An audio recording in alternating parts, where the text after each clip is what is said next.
Hello दोस्तों, स्वागत है आपका बीएस कहानी में। तो आइए आज की कहानी शुरू करते हैं। परिवार का त्याग। आज फिर बेटा बिना कुछ खाए घर से जा रहा था तो माँ ने बेटे से कहा, बेटा थोड़ा खाना खाकर जा, 2 दिन से तूने कुछ नहीं खाया। तो बेटे ने कहा, देखो मम्मी, मैंने मेरी 12वीं बोर्ड की परीक्षा के बाद सेकंड हैंड बाइक मांगी थी और पापा ने प्रॉमिस किया था कि जरूर लेकर देंगे। आज मेरा आखिरी पेपर है। दीदी को कह देना कि जैसे ही मैं परीक्षा देकर बाहर आऊंगा तब वह पैसे लेकर बाहर खड़ी रहे। मेरे दोस्त की पुरानी बाइक मुझे आज ही लेनी है। और हाँ, यदि दीदी वहाँ पैसे लेकर नहीं आई तो मैं घर वापस नहीं आऊंगा। एक गरीब घर में बेटे मोहन की जिद और माता पिता की लाचारी आमने सामने टकरा रही थी। माँ ने कहा, बेटा तेरे पापा तुझे बाइक लेकर देने ही वाले थे, लेकिन पिछले महीने एक्सीडेंट। इससे पहले कि माँ अपनी बात पूरी कर पाती उससे पहले मोहन बोला, मैं कुछ नहीं जानता, मुझे तो बाइक चाहिए ही चाहिए। ऐसा बोलकर मोहन अपनी मम्मी को गरीब और लाचारी की मझधार में छोड़कर घर से बाहर निकल गया। 12वीं बोर्ड की परीक्षा के बाद भागवत सर एक अनोखी परीक्षा का आयोजन करते थे।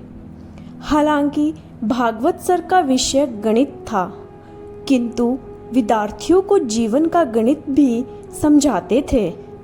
उनके सभी विद्यार्थी यह परीक्षा जरूर देने आते थे। इस साल परीक्षा का विषय था मेरी पारिवारिक भूमिका। मोहन परीक्षा कक्षा में आकर बैठ गया। उसने मन में गांठ बांध ली थी कि यदि मुझे बाइक नहीं लेकर देंगे तो मैं घर नहीं आऊँगा। भागवत सर ने क्लास में सभी को पेपर बांट दिए। पेपर में कुल 10 प्रश्न थे। उत्तर देने के लिए 1 घंटे का समय दिया गया था। मोहन ने पहले प्रश्न पढ़ा, आपके घर में आपके पिताजी, माताजी, बहन, भाई और आप कितने घंटे काम करते हो? विस्तार में बताइए।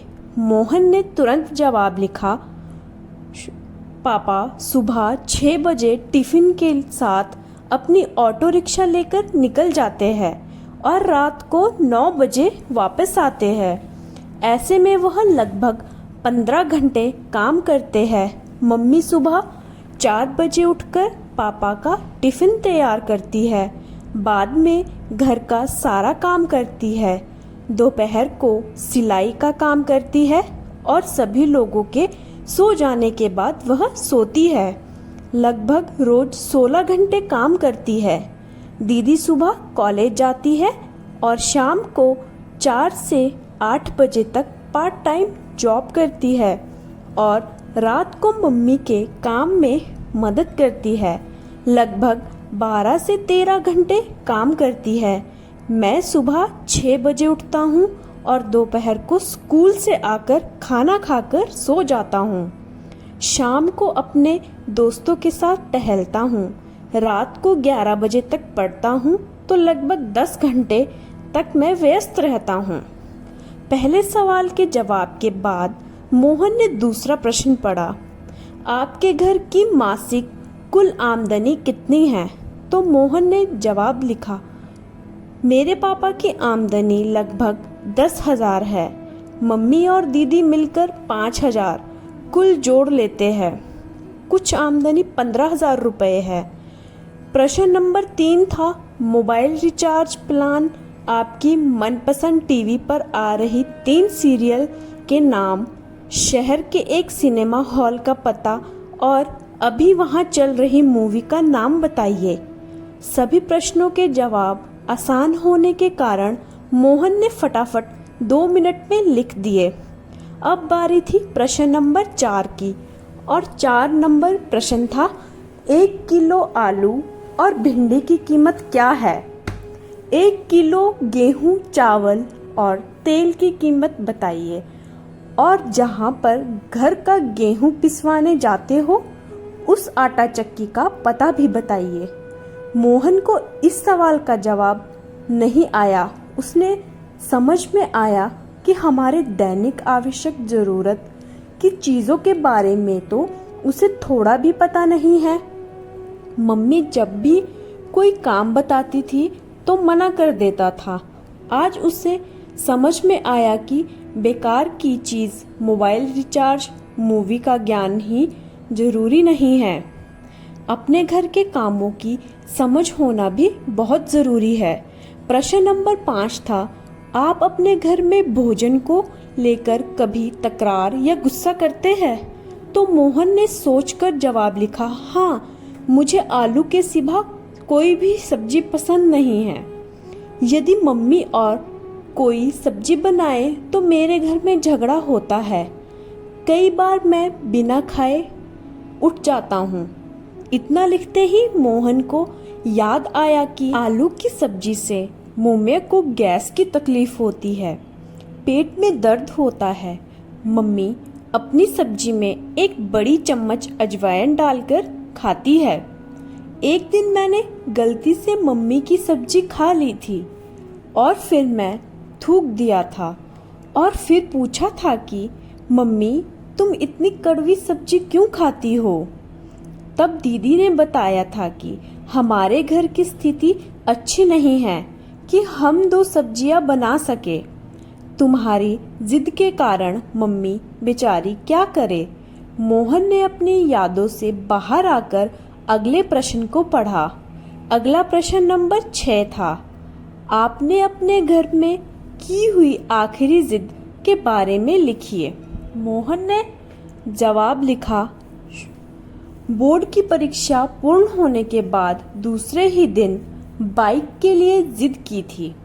पापा ने कोई जवाब नहीं दिया था और मम्मी ने समझाया था कि घर में पैसे नहीं हैं, लेकिन मैं नहीं माना। मैंने 2 दिन से घर में खाना खाना ही छोड़ दिया था। जब तक बाइक नहीं लेकर देंगे मैं खाना नहीं खाऊंगा और आज तो मैं वापस घर ही नहीं जाऊंगा, यह कहकर निकला हूँ। अब बारी थी प्रश्न नंबर 7 की और प्रश्न था, आपको अपने घर में मिल रही पॉकेट मनी का आप क्या करते हैं? आपके भाई बहन अपनी पॉकेट मनी कैसे खर्च करते हैं? तो मोहन ने जवाब लिखा, हर महीने पापा मुझे 100 रुपये देते हैं, उसमें से मैं मनपसंद परफ्यूम और चश्मा लेता हूँ या अपने दोस्तों के साथ छोटी मोटी पार्टियों में खर्च करता हूँ। मेरी दीदी को भी पापा 100 रुपये देते हैं। वह खुद भी कमाती है और पगार के पैसे से मम्मी की आर्थिक मदद भी करती है।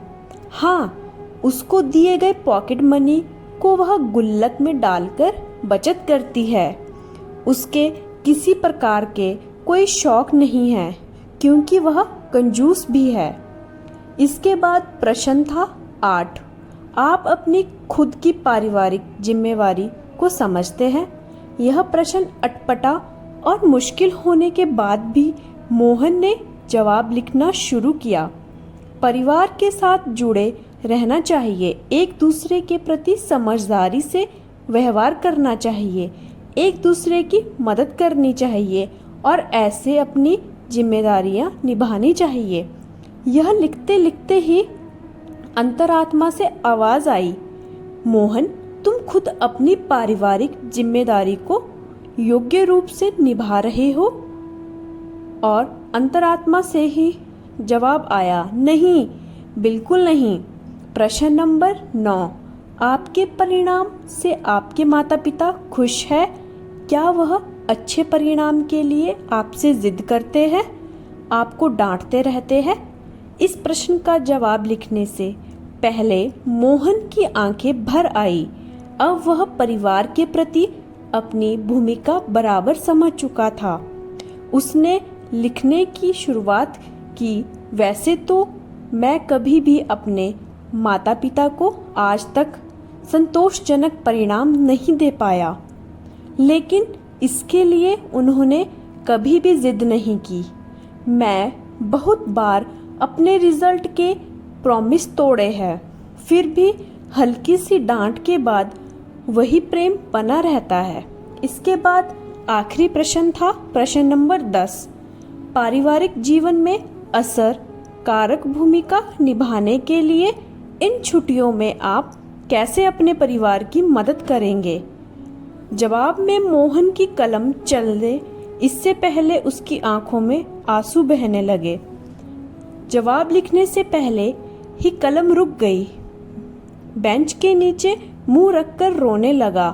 फिर से कलम उठाई, तब भी वह कुछ ना लिख पाया। 10वें प्रश्न का जवाब दिए बगैर उसने पेपर सबमिट कर दिया और बाहर आ गया। स्कूल के दरवाजे पर दीदी को देखकर मोहन उसकी ओर दौड़ पड़ा। जैसे ही दीदी के पास पहुंचा, दीदी ने कहा, भाई यह ले 8,000, मम्मी ने कहा है कि बाइक लेकर ही आना। दीदी ने मोहन को पैसे पकड़ा दिए। मोहन ने कहा, कहाँ से लाई हो पैसे? तब दीदी ने बताया, मैंने मेरे ऑफिस से 1 महीने की सैलरी एडवांस मांग ली। मम्मी भी जहाँ काम करती है वहीं से उधार ले लिया और मेरी पॉकेट मनी की बचत से निकाल लिए। ऐसा करके तुम्हारी बाइक के पैसे की व्यवस्था हो गई है। मोहन की दृष्टि पैसों पर स्थिर हो गई थी। दीदी फिर बोली, भाई मम्मी को बोलकर निकले थे कि पैसे नहीं दोगे तो मैं घर नहीं आऊँगा। अब तुम्हें समझना चाहिए कि तुम्हारी भी घर के प्रति जिम्मेदारी है। मुझे भी बहुत शौक है, लेकिन मैं अपने शौक की बजाय अपने परिवार को ज़्यादा महत्व देती हूँ। तुम हमारे घर के सबसे लाडले हो, इसलिए पापा के पैर में फ्रैक्चर होने के बावजूद भी रोज़ ऑटो चलाते हैं ताकि तुम बाइक दिलवाने का प्रॉमिस पूरा कर सके। बाकी तुमने तो अनेकों बार अपने प्रॉमिस तोड़े ही है ना। मोहन के हाथ में पैसे देकर दीदी घर चली गई। उसी समय मोहन का दोस्त वहां अपनी बाइक लेकर आ गया। उसने अच्छे से बाइक को चमका दिया था। दोस्त ने कहा, ले मोहन, आज से यह बाइक तुम्हारी। सब 12,000 रुपये में मांग रहे थे, मगर यह तुम्हारे लिए 8,000 में। मोहन बाइक की ओर एकटक देख रहा था और थोड़ी देर बाद बोला, दोस्त तुम अपनी बाइक उसे 12,000 वाले को ही दे देना। मेरे पास पैसे की व्यवस्था नहीं हो पाई है और होने की संभावना भी नहीं है। यह कहकर मोहन सीधा भागवत सर की कैबिन में जा पहुंचा। भागवत सर ने मोहन की ओर देखा और पूछा, अरे मोहन, कैसा लिखा है पेपर में? तब मोहन बोला, सर यह कोई पेपर नहीं था, यह तो मेरे जीवन के लिए दिशा निर्देश था। मैंने एक प्रश्न का जवाब छोड़ दिया था, किंतु वह जवाब लिखकर नहीं, अपने जीवन की जवाबदेही निभाकर दूंगा। और इतना कहकर भागवत सर के चरण स्पर्श किए और अपने घर की ओर निकल पड़ा। घर पहुंचते ही मोहन ने देखा कि मम्मी पापा दीदी सब उसकी राह देख रहे थे। मोहन को देखते ही मम्मी ने पूछा, बेटा बाइक कहाँ है? मोहन ने दीदी के हाथों में पैसे थमा दिए और कहा, सॉरी मुझे बाइक नहीं चाहिए, और पापा मुझे ऑटो की चाबी दो। आज से मैं पूरी छुट्टियां ऑटो चलाऊंगा और आप थोड़े दिन आराम करेंगे। और मम्मी आज मेरी पहली कमाई शुरू होगी, इसलिए तुम अपनी पसंद की सब्जी ले आना।